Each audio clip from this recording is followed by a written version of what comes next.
मैं आपको पढ़ाना चाहूँगी क्लास 8th का चैप्टर 1 की में जो आता है परिमेय संख्या है उसके बारे में। परिमेय संख्याओं के बारे में पढ़ने से पहले हमें संख्या पद्धति के बारे में जानकारी होना जरूरी है। ठीक है, तो सबसे पहले देखेंगे हम परिभाषाएं। तो परिभाषाओं में क्या आता है, पहले प्राकृत संख्या। प्राकृत संख्याएं क्या होगी? वह संख्याएं जो हम गिनने एवं जिन संख्याओं का प्रयोग किया जाता है उन्हें गणन संख्या या प्राकृत संख्या कहते हैं। तो प्राकृत संख्याएं क्या होगी, है ना, प्राकृत संख्याएं कहते हैं।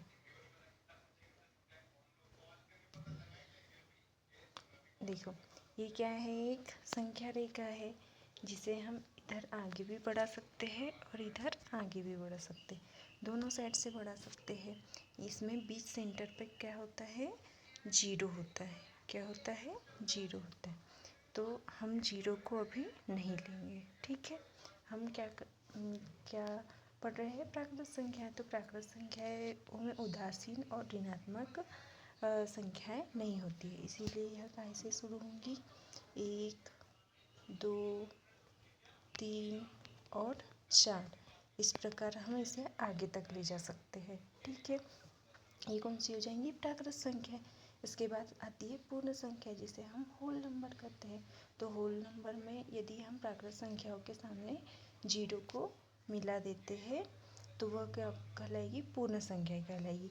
जैसे एग्जाम्पल के तौर पर यहाँ पे दिया है 0, 1, 2, 3, 4, 5, 6, 7, इस प्रकार हम आगे तक भी इसे ले जा सकते हैं।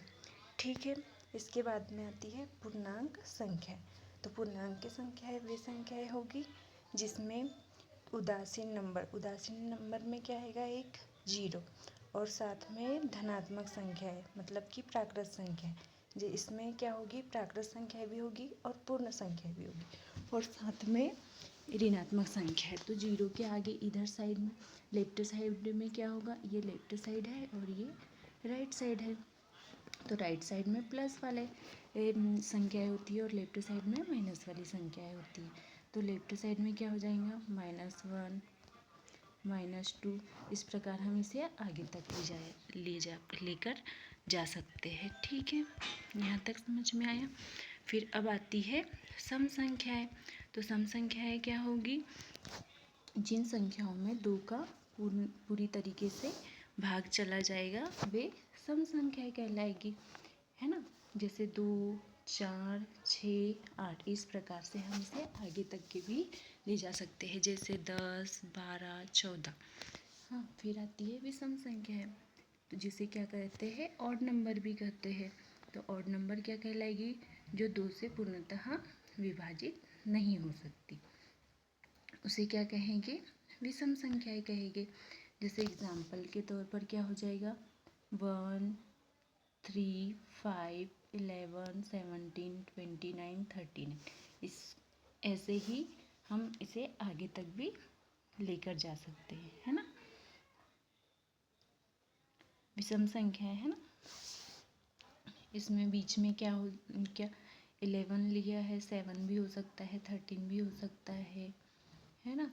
फिर आती है अभाज्य संख्याएं, जिसे हम प्राइम नंबर कहते हैं। तो अभाज्य संख्याएं क्या होती है? जिसका हम किसी में भाग देते हैं, है ना, जो एक तो स्वयं से डिविजिबल होती है या तो 1 से डिविजिबल होती है। इसके अलावा उस नंबर में किसी और नंबर का डिवाइड नहीं जाता है। जैसे कि क्या हो जाएगा? 2, तो 2 में 1 का डिवाइड जाएगा और 2 का डिवाइड जाएगा, इसके अलावा किसी और नंबर का डिवाइड नहीं जाएगा। यहाँ पे दिया है 3, तो 3 में भी एक तो 1 का डिवाइड जाएगा और 3 का।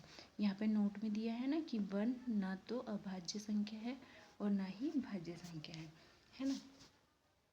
1 का भाग हर किसी नंबर में चला जाता है ना। तो और फिर यहाँ पे 7 में भी किसी और नंबर का भाग डिवाइड नहीं जाता, 11 में भी नहीं जाता है, 13 में भी नहीं जाता है, 17 में भी नहीं जाता है, और इसके आगे 19 हो गया, 23 हो गया, 29, है ना।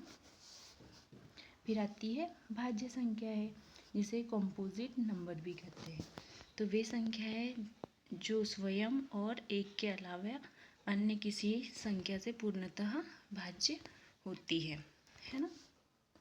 जैसे कि एग्जाम्पल के तौर पर 4 मतलब कि 4, तो 4 2 से भी डिविजिबल है, 4 से भी डिविजिबल है और 1 से भी डिविजिबल है। यहाँ पर क्या दिए हैं 6, तो 6 2 से डिविजिबल है, 3 से डिविजिबल है और 6 से डिविजिबल है ना। 8 4 से डिविजिबल है, 2 से डिविजिबल है, 1 से और स्वयं अपने से। 9 भी 3 से डिविजिबल है, 10 2 से भी डिविजिबल है, 5 से भी डिविजिबल है। अब आती है असहभाज्य संख्या। जब 2 या 2 से अधिक संख्याओं में कोई भी उभयनिष्ठ गुणनखंड ना हो, मतलब कि इसमें ये 4 2 से डिविजिबल है और 9 3 से, ये दोनों में कोई कॉमन गुण फैक्टर है क्या? नहीं है। गुणनखंड बन रहा है क्या इसका कॉमन? नहीं।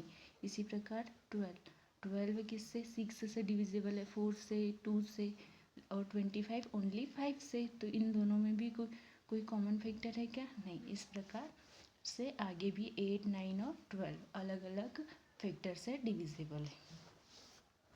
फिर आता है युग्म अभाज्य संख्याएं।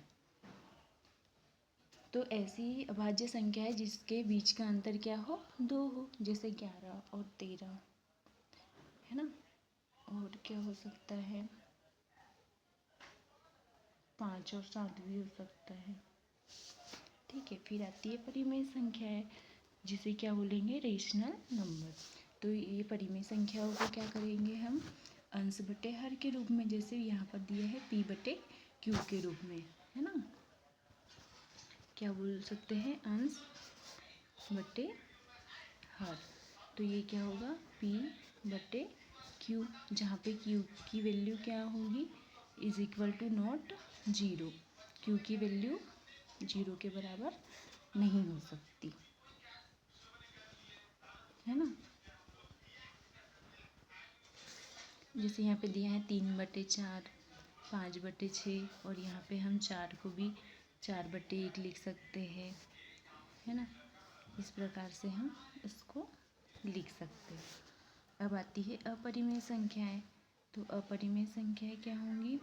वे संख्याएं जो p बटे q के रूप में नहीं लिखी जा सकती है, मतलब कि उन नंबर की कोई ना कोई घात होगी, मतलब उसकी कोई ना कोई पावर होगी। जैसे यहाँ पे √2 लिखा है, तो हम इसको क्या लिख सकते हैं? 2 की पावर 1/2, है ना। और आगे क्या लिखा है? √15 लिखा है, तो इसको हम इससे बाहर नहीं निकाल सकते। इसकी ये √ का मतलब है वर्गमूल का मतलब है कि 15 की घात क्या है? 1/2 है। ठीक है। ऐसे ही यहाँ आगे दिया है √2 मतलब वर्गमूल 2, तो 2 की घात क्या होगी? 1/2। ऐसे ही आगे दिया है 5 की पावर 1/3 मतलब 5 की घात 1/3। इसको हम लिख सकते हैं, इस प्रकार भी लिख सकते हैं, है ना। और फिर क्या दिया है? पाई दिया है, तो पाई को हम क्या लिख सकते हैं? 22/7 लिख सकते हैं।